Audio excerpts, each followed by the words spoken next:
ሰላም ጤና ይስጥልን ክቡራን የቻናሌ ቤተሰቦች እንደምን ቆያችሁ። እንግዲህ በ2017 ዓ.ም የሁለተኛው ሴሚስተር የሞዴል ፈተና ጥያቄዎችን ይዤላችሁ መጥቻለሁ።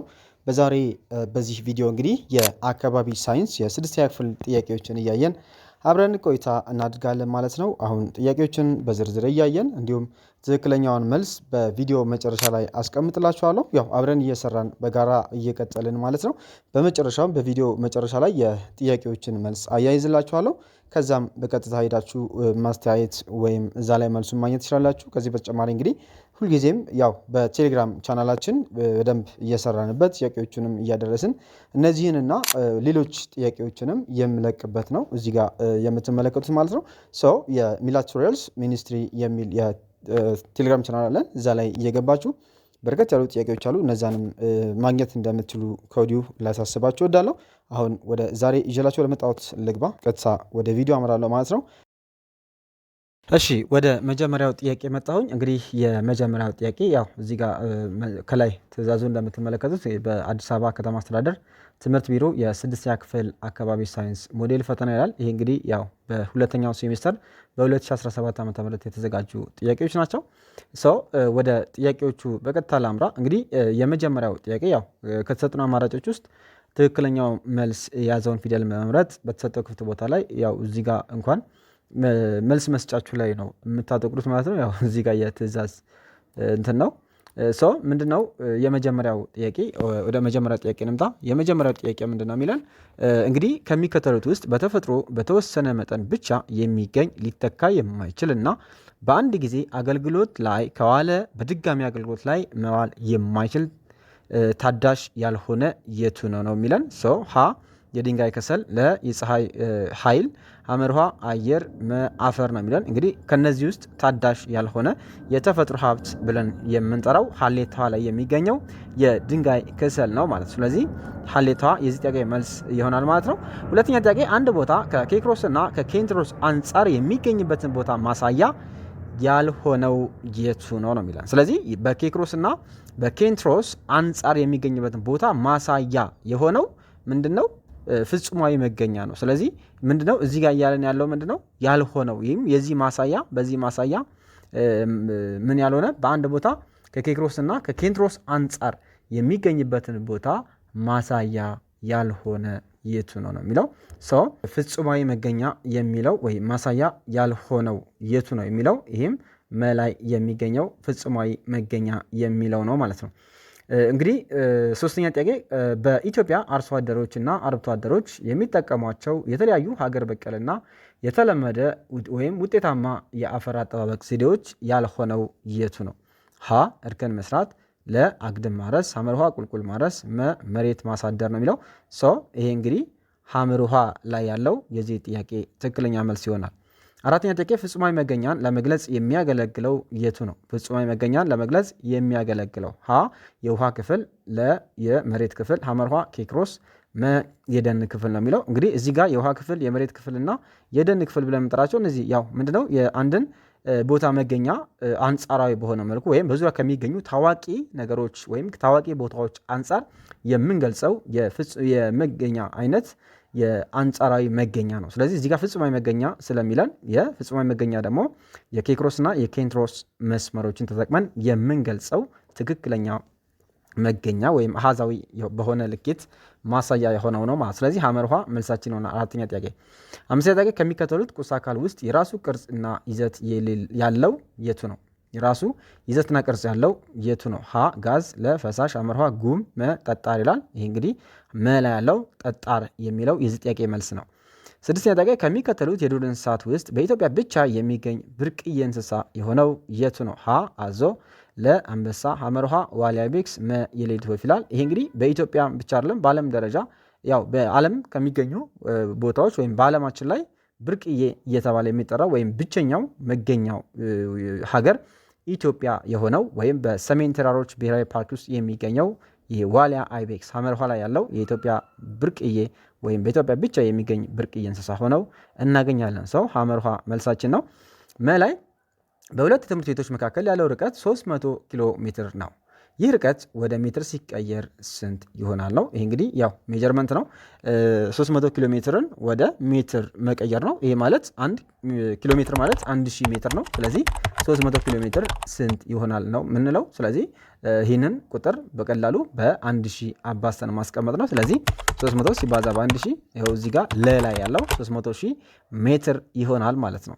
ለመልሳችን ነው። ሰባተኛ ጥያቄ ስምንተኛ ከሚከተሉት ውስጥ በጨጓራ ውስጥ የሚገኘው አሲድ የቱ ነው? ሀ ሲትሪክ አሲድ፣ ለላክቲክ አሲድ፣ ሐመርኋ ሰልፈሪክ አሲድ፣ መ ሃይድሮክሎሪክ አሲድ ይላል። ይሄ እንግዲህ በጨጓራችን ውስጥ የሚገኘው እና በጨጓራችን ግድግዳ አማካኝነት የሚመረት ከምግባችን ጋር የሚገቡ የተለያዩ በሽታ አምጪ ተዋሲንን ለመግደል አገልግሎት ላይ የሚውል የአሲድ አይነት መላይ ያለው ሃይድሮክሎሪክ አሲድ ወይም HCl እያልን የምንጠራው የአሲድ አይነት ነው ማለት ነው።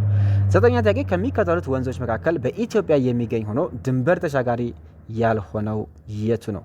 ወይም ድንበር ተሻጋሪ ያልሆነው ሀገር ውስጥ የሚቀር የቱ ነው? ሀ አባይ፣ ለተከዜ፣ ሐመርኋ አዋሽ፣ ባሮ ይላል። እንግዲህ እዚህ ላይ ካሉ ምርጫዎች ውስጥ አባይ፣ ተከዜና የባሮ ወንዝ እንግዲህ እነዚህ ድንበር ተሻጋሪ ወንዞች ናቸው። ኖርማሊ መዳረሻቸውም ሜዲትራኒያን ባህር የሆኑ ወንዞች ናቸው። እዚህ ጋር ወይም እዚህ ካሉ ምርጫ ውስጥ የአዋሽ ወንዝ እንግዲህ በዚህ በስምጥ ሸለቆ ውስጥ የሚቀር ወንዝ ነው ማለት ነው። አስረኛ ጥያቄ ሰዎች ከገቢያቸው ቆጥበው ገንዘብ በማዋጣት በየጊዜው ለአባላቶቻቸው በዕጣ ወይም በትብብር መልክ ገንዘብ የሚያበድሩትና የሚበደሩት ማህበራዊ አገልግሎት የሚሰጥ ተቋም የሆነው የቱ ነው? ሀ እድር፣ ለእቁብ፣ ሐመርኋ ባንክ፣ ኢንሹራንስ ነው። ይሄ መልሱ እቁብ ነው፣ ለላይ ያለው ማለት ነው። 11ኛ ጥያቄ የሰብል ምርትንና የከብት እርባታን በአንድ ላይ በማቀናጀት የሚተገበር የግብርና አይነት የሆነው የቱ ነው? ሀ የከብት እርባታ፣ ለቅይጥ ግብርና፣ ሐመርኋ ማዕድን ቁፋሮ፣ የሰብል ምርት ይላል። ይህ እንግዲህ ሁለቱን በአንድ ላይ የያዘ የግብርና አይነት ቅይጥ ግብርና ወይም ሚክስድ ፋርሚንግ እያለ የምንጠራው ማለት ነው። ስለዚህ ቅይጥ ግብርና ለላይ ያለው ነው ማለት ነው።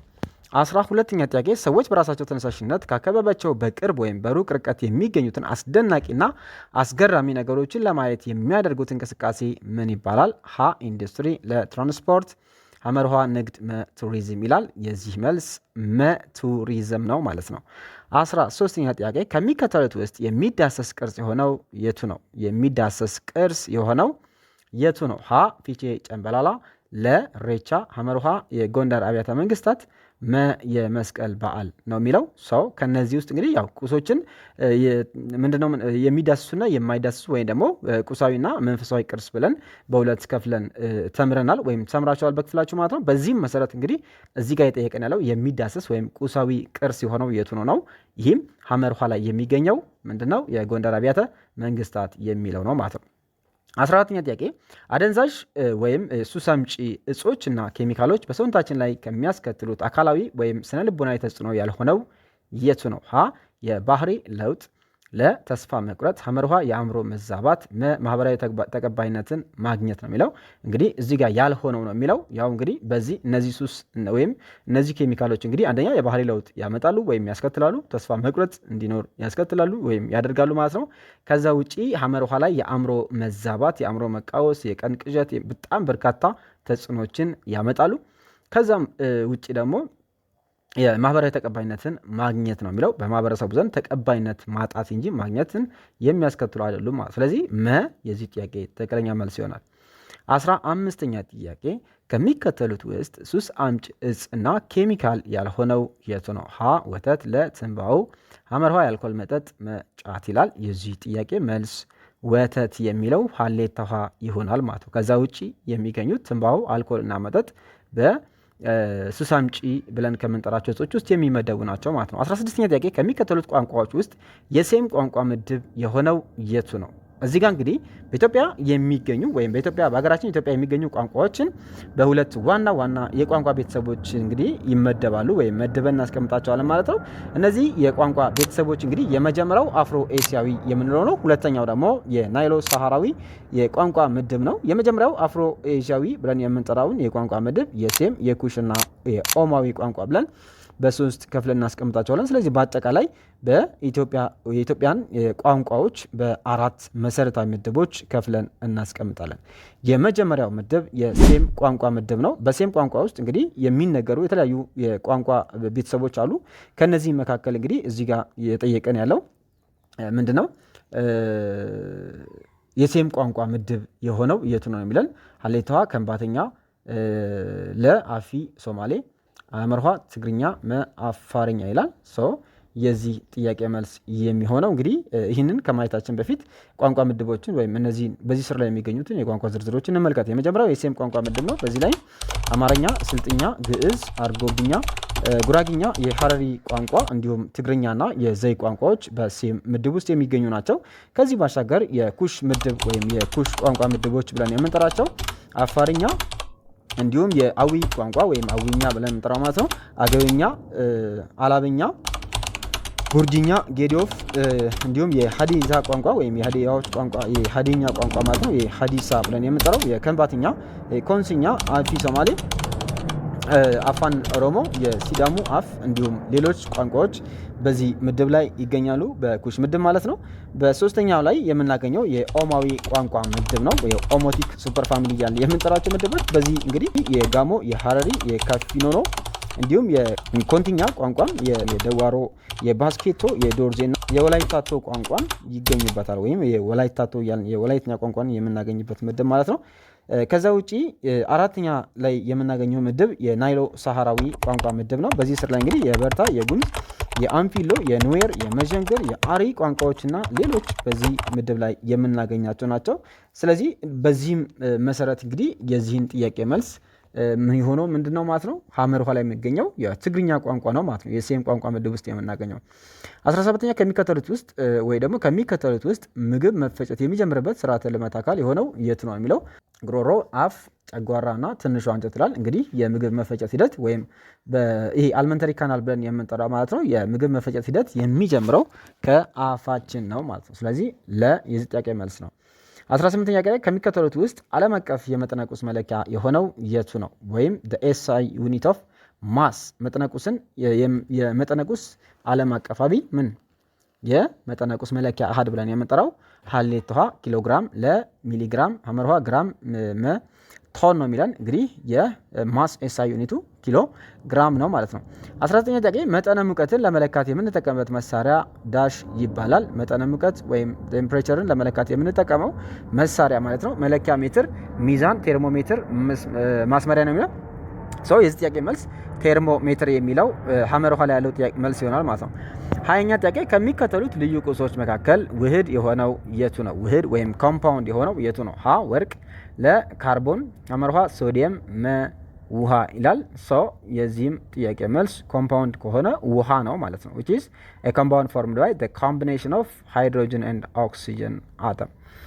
21ኛ ጥያቄ ከሚከተሉት ምስራቅ አፍሪካ ከ21ኛ ጥያቄ ከምስራቅ አፍሪካ ዋና ዋና የማዕድን አይነቶች በብዙ ሀገሮች የሚገኘው የት ነው? ሀ አልማዝ፣ ለመዳብ፣ ሀመር ውሃ ዩራኒየም፣ ወርቅ ነው የሚለው እንግዲህ በምስራቅ አፍሪካ አብዛኛዎቹ ሀገራት ውስጥ የሚታወቀው ወይም ብዙ የምስራቅ አፍሪካ ሀገራት ውስጥ የሚገኘው ማዕድን ወርቅ ነው ማለት ነው። መልሳችን ይሆናል። 22ኛ ጥያቄ ከምስራቅ አፍሪካ ሀገራት 3 ዋና ዋና የማዕድን አይነቶች የሚገኝበት ሀገር ማን ይባላል? ወይም ማናት ነው? 3 ዋና ዋና ማዕድናት የሚገኙበት ሀገር ሀ ሶማሊያ፣ ለኢትዮጵያ፣ ሀመር ውሃ ኤርትራ፣ ማዳጋስካር ነው። ይህም እንግዲህ በኢትዮጵያ ትሆናለች ማለት ነው። ወይ ደግሞ የሚለው የዚህ ጥያቄ መልሳችን ይሆናል። 23ኛ ጥያቄ በምስራቅ አፍሪካ በግብርና ስራ ምክንያት የሚከናወን የደን መጨፍጨፍን እንዴት መከላከል ይቻላል ነው? ሀ ግብርናን በመተው፣ ለደንን በመመንጠር፣ ሀመር ውሃ ግብርናን በማዘመን፣ ለገበሬዎች መሬት በመስጠት ነው የሚለው። ይሄ እንግዲህ ለዚህ ጥያቄም የደን መጨፍጨፍን ለመከላከል የሚያስችለን አስተማማኝ የሚባል ዘዴ ምንድነው? ያው ግብርናን የማዘመን ሂደት ነው ማለት ነው። ግብርናን ማዘመን የሚለው ሀመር ውሃ የዚህ ጥያቄ መልስ ይሆናል። 24ኛ ጥያቄ ከምስራቅ አፍሪካ ሀገራት መካከል ትልቁ የደሴት ሀገር የቱ ነው? ሀ ማዳጋስካር፣ ጅቡቲ፣ ሶማሊያ፣ ማላዊ ይላል። እንግዲህ እዚህ ጋር ከተዘረዘረው ሀገራት ውስጥ አብዛኞቹ እነዚህ ጅቡቲ፣ ሶማሊያና ማላዊ ደሴት ሀገራት አይደሉም። ደሴት ሀገራት የሆነችው የማዳጋስካር ደሴት ናት ማለት ነው። ስለዚህ ትልቋ ደሴት ካሉ የህንድ ውቅያኖስ ደሴቶች ውስጥ ከ5 ውስጥ ትልቋ ደሴት ወይም እንደውም በካርታችን ላይ የምትታየዋ ወይም የምትሳለዋ በካርታ የምትወጣዋ ደሴት የማዳጋስካር ደሴት ናት። ሌሎቹ ካላቸው አነስተኛ የቆዳ ስፋት አንጻር በብዛትም በካርታ ላይ የምናገኛቸው አይደሉም ማለት ነው። 25ኛ ጥያቄ ከምስራቅ አፍሪካ ሀገራት መካከል በህዝብ ብዛት በቅደም ተከተል የተቀመጡት የትኞቹ ናቸው? ይህ እንግዲህ በቅደም ተከተል ብሎ ሲል በከፍተኛ ያለው ከዛ መካከለኛ ከዛ ዝቅተኛ፣ ያው ዝቅተኛ ስንል የተወሰነ አነስ ባለ ቁጥር የተቀመጠ ማለት ነው። እንግዲህ ጥያቄውም እዚህ ጋር እንደ ስፔሲፊኬሽን ችግር ይኖርበታል ወይም እንደዛ አለው ብዬ እኔ ፐርሰናሊ ጥያቄው ነው ያለው። ምክንያቱም በቅደም ተከተል የተቀመጠ ሲል በቅደም ተከተል ከትንሽ ወደ ትልቅ ኦር ደግሞ ከየት ከትንሽ ወደ ትልቅ ወይ ከትልቅ ወደ ትንሽ የሚል ነገር ስፔሲፊካሊ የተቀመጠ ነገር ስለሌለ እዚህ ጋር ያለውን ስንመለከት አሁን ሁለቱም ነገር ታንዛኒያ፣ ኢትዮጵያ እና ሲሸልስ ይላል። ኢትዮጵያ ከፍተኛ የህዝብ ቁጥር ካላት የምስራቅ አፍሪካ ሀገራት ካላቸው የምስራቅ አፍሪካ ሀገራት ውስጥ የምትመደብ ናት። ስለዚህ እሷ መሀል ናት፣ አይሆንም። ሲሸልስ ትንሽ ያላት ኮሞሮስ፣ ከዛ ዩሬኒያን፣ እነዚህ ደግሞ ከነዚህ አንጻር ሌሎች በጣም በርካታ የህዝብ ቁጥር ያላቸው ሀገራት ኢትዮጵያን ጨምሮ እነ ታንዛኒያን ይገኙበታል። ስለዚህ ይህን አንወስደውም ማለት ነው። ሀመርሃ ላይ ኢትዮጵያ፣ ታንዛኒያ እና ኬንያ ይላል። እነዚህም በቅደም የኢትዮጵያ ከፍተኛ ነው፣ ከዛ ኬንያ መካከለኛ፣ ከዛ ደግሞ ታንዛኒያ መካከለኛ፣ ከዛ ኬንያ ደግሞ ከታንዛኒያ አንጻር አነስተኛ ህዝብ ቁጥር ነው ያላት ማለት ነው። ነገር ግን መላይ ስንመጣ ሲሸልስ፣ ታንዛኒያ እና ኢትዮጵያ ይላል። እዚህ ጋር በሲሸልስ ማለት በምስራቅ አፍሪካ ከሚገኙ ሀገራት ውስጥ በጣም አነስተኛ ህዝብ ቁጥር ያላት ሀገር ናት። ከዛ ውጪ ስንመጣ ደግሞ ከኢትዮጵያ ቀጥላ በህዝብ ቁጥር በርከት ያለ ህዝብ ቁጥር ያላት ከኢትዮጵያ ቀጥላ በምስራቅ አፍሪካ ውስጥ ታንዛኒያ ናት። ከዛ ደግሞ ከታንዛኒያ አጠቃላይ ምስራቅ አፍሪካ ከሚገኙ ሀገራት ወይም 18 ወይ 19 ሀገራት እንግዲህ በምስራቅ አፍሪካ ይገኛሉ። ከነዚህ ሀገራት ውስጥ ኢትዮጵያ ከፍተኛውን የህዝብ ቁጥር የምትይዝ ሀገር ናት ማለት። ስለዚህ መላይ ከትንሽ ወደ ትልቅ በቅደም ተከተል ተቀምጧል። መላይ ደግሞ አመርሃ ላይ ደግሞ ከትልቅ ወደ ትንሽ ተቀምጧል ማለት ነው። ስለዚህ ያው እንደ ጥያቄው ወይም ጥያቄው እንግዲህ ከየትኛው በሚለው የተቀመጠ ነገር የለም። ነገር ግን በዚህ ጋር እንድታውቁልኝ የምፈልገው ነገር ምንድን ነው? ለምሳሌ ኢትዮጵያ ከፍተኛ የህዝብ ቁጥር አላት። ከዛ ታንዛኒያ ከኢትዮጵያ አነስ ይላል፣ ከኬንያ ግን በዛ የሚል የህዝብ ቁጥር አላት። ስለዚህ ይሄ ከትልቅ ወደ ትንሽ የሄደ ነው። እዚህ መ ላይ ስንመጣ ደግሞ መ ከትንሽ ወደ ትልቅ የሄደ ነው ማለት ነው። ስለዚህ እንደዛ እንደሆነ አድርጋችሁ እንድታዩት ወይም እንድትይዙት እፈልጋለሁ ማለት ነው። ስለዚህ በዚህ መሰረት እንግዲህ በቅደም ተከተል በህዝብ ብዛት ስለሚለን ከብዛት አንጻር በቅደም ተከተል ተቀመጡ። ኢትዮጵያ ከፍተኛ ህዝብ ቁጥር አላት፣ ከዛ ታንዛኒያ፣ ከዛ ኬንያ ይሆናል ማለት። ስለዚህ አመርሃ የዚህ ጥያቄ መልሳችን ይሆናል ማለት።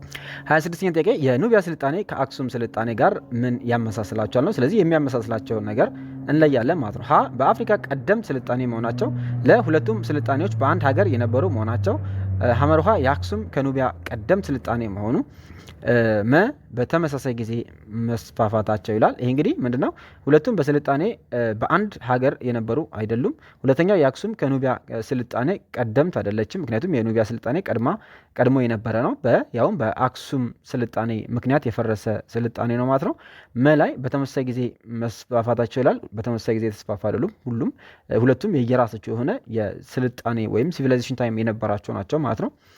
ሀሌታዋ በአፍሪካ ቀደምት ስልጣኔ መሆናቸው ሁለቱንም የሚያመሳስል ነው። 27ኛ ጥያቄ በምስራቅ አፍሪካ እውቅና ከተሰጣቸው ዋና ዋና ቅርሶች መካከል ቅርሱና ሀገሩ የሚገኝበት ሀገር በትክክል የተጣመረው የትኛው ነው? ሀ ቪክቶሪያ ፏፏቴ ኢትዮጵያ፣ ለ ቡሩንዲ ጥቅጥቅ ደን ሶማሊያ፣ አመርሃ አክሱም ሐውልት ታንዛኒያ፣ መ አስመራ ጥንታዊ ከተማ ኤርትራ ይላል። ይኸው መ ላይ ያለው አስመራ ጥንታዊት ከተማ በኤርትራ የምትገኝ የኤርትራ ከተማ ናት ማለት ነው። 28ኛ ጥያቄ ከምስራቅ አፍሪካ የቱሪዝም ምጣኔ ሀብት ጠቀሜታ ያልሆነው የቱ ነው? ምጣኔ ሀብት ጠቀሜታ ሀ የእደ ጥበብ ስራዎችን ማበረታታት፣ ለዓለም አቀፍ ሰላምን መቀነስ፣ ሀመርሃ የስራ እድል መፍጠር፣ መ ለሀገር ገቢ መፍጠር ነው። ሰው ለሀገር ገቢ ይፈጥራል፣ የገቢ ምንጭ ነው። የስራ እድል ይፈጥራሉ። የእደ ጥበብ ስራዎችን ማበረታታትና እንዲታዩ፣ እንዲጎሉ፣ እንዲወጡ በደንብ አስተዋጽኦ ያደርጋል። የዓለም አቀፍ ሰላም እንዲቀንስ ሳይሆን ሰላም እንዲሁም ሰላምን በማበረታታት የሚታወቅ ነው ማለት ነው የቱሪዝም ዘርፉ።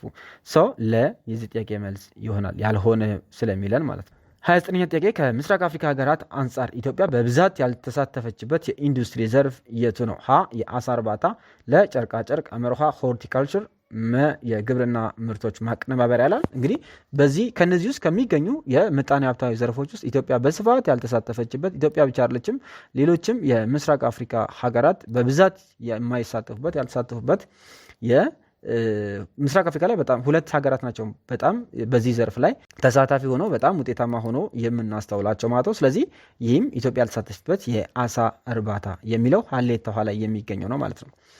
30ኛ ጥያቄ በምስራቅ አፍሪካ ሀገራት ስለሚከናወን የንግድ ስርዓት እውነት የሆነው የቱ ነው? ሀ በብዛት ጥሬ ዕቃን ወደ ምዕራባውያን ይልካሉ። ለንግዱን ለማቀላጠፍ በቂ መገናኛ አላቸው። ሐመርሃ በብዛት ሸቀጣሸቀጥ ወደ ምዕራባውያን ይልካሉ። እርስ በርስ ያለው ንግድ የዳበረ ነው ይላል።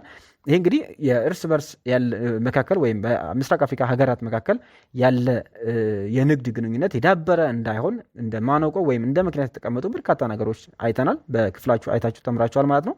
ስለዚህ ስርዓት እውነት የሆነው ምንድነው? አብዛኛው የምስራቅ አፍሪካ ሀገራት እንግዲህ የተለያዩ የማቀነባበሪያ ማሽኖች እጥረትና ከተለያዩ ከፋይናንሻል ጉዳዮች አንጻር እንግዲህ እነዚህን ጥሬ ዕቃ አላቸው። ያን ጥሬ ዕቃ ወደ ምርት የመቀየር ሂደት ላይ ብዙም አይደሉም ማለት ነው። ስለዚህ ጥሬ ዕቃን ለውጠው የተለወጠን ነገር ወይም በሸቀጥ መልክ ወይም በተለያየ መልክ ወደ ምዕራባውያን ከመላክ ይልቅ ጥሬ ዕቃን ወደ ምዕራባውያን በመላክ የሚታወቁ ናቸው ማለት ነው። ስለዚህ ሀሌታ ውሃ የዚህ ጥያቄ መልስ ይሆናል። 30ኛ ጥያቄ ከምስራቅ አፍሪካ አበይት ምጣኔ ሀብታዊ እንቅስቃሴዎች ያልዳበረው የቱ ነው የሚለው ይኸው እዚህ ጋር ቅድም ያነሳ ነው ጥያቄ ማለት ነው። ከላይ ያየነው ጥያቄ ነው።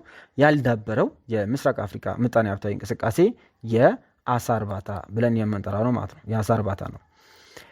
32ኛ ጥያቄ ከሚከተሉት የመተንፈሻ አካላት ውስጥ አየርን ለማሞቅ ቆሻሻና ጀርምን ለማጣራት የሚያገለግለው የቱ ነው የሚለን አፍ፣ አብይ ትንባ፣ ደቂቅ ትንባ፣ ሰርን ይላል። የዚህ ጥያቄም ያው ሰርናችን ነው። በአፍንጫችን ግድግዳዎች ላይ የሚገኙ ጥቃቅን ጸጉር መሰል ስትራክቸሮች ናቸው። እነዚህ ነገሮች እንግዲህ አየርን በማሞቅ በማጣራትና በሽታ አምጪ ተህዋሲያን ሙሉ ለሙሉ ባይሆንም በተወሰነ መልኩ በሽታ አምጪ ተህዋሲያን የማጣራት ስራ ይሰራሉ ማለት ነው። 33ኛ ጥያቄ ከሚከተሉት ውስጥ የዋህድ ዘር ድብልቅ የሆነው የቱ ነው? ሀ ደም፣ ለአየር፣ አመርሃ ወተት፣ መ የአሸዋና የውሃ ድብልቅ ይላል። ዋህድ ዘር የምንለው ወይም ሆሞጂኒየስ የሆነ ሚክስቸር አይነት ነው ወይም ሆሞጂኒየስ የሆኑ ናቸው። ሰው አየር የሚለው የዚህ ጥያቄ ለላ ያለው ሆሞጂኒየስ ሚክስቸር ወይም ዋህድ ዘር ድብልቅ ነው ማለት ነው። ከሚከተሉት ውስጥ 34ኛ ጥያቄ የኒኮቲን የተባለ ኬሚካል ያለው እጽ ሲሆን የካንሰር በሽታን ሊያመጣ የሚችል የትኛው ነው የሚለን? ኒኮቲን እንግዲህ በሲጋራ ውስጥ የሚገኝ ኬሚካል ነው። ይህ ኬሚካል እንግዲህ የሳምባ እነዚህ ኬሚካሎች እየተጠራቀመ የተለያዩ ታርና ቅርጣን የምንላቸውን ሌሎች ፓርቲክሎች አሏቸው በውስጣቸው። እነዚህ እንግዲህ ምንድነው የሳምባችን ቀዳዳዎች ላይ በመሙላት እንግዲህ የሳምባ ካንሰርን የማስከተል እድላቸው በጣም ከፍተኛ የሆኑ ናቸው ማለት ነው። 35ኛ ጥያቄ ከሚከተሉት ውስጥ ጎጂ ልማዳዊ ድርጊቶችን ለማውገዝ የማይሆነው የቱ ነው? ሀ ግግን በሕክምና ጣቢያ ማሳከም፣ ለ ያለ ዕድሜ ጋብቻ መቃወም፣ ሐመርሃ የጠለፋ መተባበር ነው፣ መ ህብረተሰቡን ስለ ጎጂ ልማዳዊ ድርጊት ማስተማር ነው የሚለን ሰው ሐመርሃ የዚህ ጥያቄ መልስ ነው ማለት ነው። ስለዚህ የሴት ልጅ ጠለፋን መተባበር የሚለው ለማውገዝ የሚያገለግል አይደለም ማለት ነው። 36ኛ ጥያቄ በምስራቅ አፍሪካ ቀጠና ለድርቅ መከሰት መንስኤና ውጤቱ የትኛው ነው? መንስኤና ውጤቱ ሀ ያልተለመደ የዝናብ እጥረት ረሃብን ያስከትላል። ለ ያልተለመደ የሙቀት መጠን ረሃብን ያስከትላል። ሐመርሃ የምግብ እጥረት ድርቅን ያመጣል። መ ድርቅ እና ረሃብ በቀጠናው አልተለመዱም ይላል። ሀሌታ ውሃ ላይ ያለው ያልተለመደ የዝናብ እጥረት እንግዲህ ድርቅ እንደሚያስከትል በ6ኛ ክፍል ትምህርታችሁ ላይ ይገኛል ማለት ነው። 37ኛ ጥያቄ ከሚከተሉት ቀላል መኪናዎች መካከል አንድን ነገር ለሁለት ለመክፈል የሚያገለግለው የቱ ነው? ሀ ዘንባይ ወለል፣ ለሽክርክሪት፣ ሐመርሃ ሽብልቅ፣ መፍቻ ይላል። እንግዲህ አንድን ነገር ለሁለት ለመክፈል የሚያገለግለው የቀላል መኪና አይነት ሽብልቅ ብለን የምንጠራው ነው ማለት ነው። 38ኛ ጥያቄ ድርቅ ለመቋቋም ከሚጠቅሙ ሀገር በቀል ዘዴዎች መካከል ከሁሉ የበለጠ ለኢትዮጵያ ወቅታዊ ሁኔታ መፍትሄ የሆነው የትኛው ይሆናል ነው የሚለው። ሀ በ40 ቀን የሚደርሱ ጤፍ ማምረት፣ ለችግኝ መትከል፣ ሐመርሃ ውሃ ማቆር፣ አፈራርቆ ማረስ ይላል። ለዚህ ጥያቄ እንግዲህ ትክክለኛ መልስ የሚሆነው ሀሌታ ውሃ ላይ የሚገኘው በ40 ቀን የሚደርስ ጤፍ ማምረት የሚለው ነው ማለት ነው። ስለዚህ ይሄ እንግዲህ በአስቸኳይ እየጨመረ ያለውን የጤፍ ምርት ላይ ያለውን የዋጋ ግሽበት ለመቀነስ እና ለማረጋጋት እጅግ አስተዋጽኦ ስላለው ማለት ነው። 39ኛ ጥያቄ በምስራቅ አፍሪካ ድርቅና ረሃብ እንዴት ይዛመዳሉ ነው። ሀ ረሃብ ድርቅ እንዲከሰት ምክንያት ይሆናል። ለድርቅ በበረሃማ አካባቢዎች ይከሰታል። ሐመሩሃ ረሃብ በምስራቅ አፍሪካ ብቻ ይከሰታል። መ ድርቅ በወቅታዊ የዝናብ እጥረት፣ ረሃብ ደግሞ በድርቅ ምክንያት ይመጣል ነው የሚለው። ሶ እዚህ ጋር የምንመለከተው መ ላይ ያለው የዚህ ጥያቄ ትክክለኛ መልስ ነው ማለት ነው። 40ኛ ጥያቄ ለኤችአይቪ ኤድስ እንዴት እንጋለጣለን? ሀ ልቅ ከሆነ ግብረ ስጋ ግንኙነት በመታቀብ፣ ለጥንቃቄ በጎደለው የግብረ ስጋ ግንኙነት በመፈጸም፣ ሐመሩሃ ስለታማ ነገሮችን ባለመዋዋስ፣ መ ጎጂ ልማዳዊ ባህሎችን በማስቀረት ነው የሚለው። የዚህ ጥያቄ ትክክለኛ መልስ ለጥንቃቄ የጎደለው የግብረ ስጋ ግንኙነት መፈጸም ለዚህ ለኤችአይቪ ኤድስ ስርጭት እጅግ ከፍተኛ አስተዋጽኦ አለው። ስለዚህ የዚህ ጥያቄ መልስ ይሆናል ማለት ነው። ስለዚህ ለዛሬ ይዣቸው የመጣኋቸው ወይም ይዣቸው የቀረብኳቸው እነዚህን ይመስላሉ የሳይንስ ጥያቄዎች ማለት ነው። እንግዲህ በሚቀጥለው በሌላ የትምህርት በሌላ ጥያቄዎች ያገኛቸዋለሁ። እስከዛ ቸር ቆዩልኝ።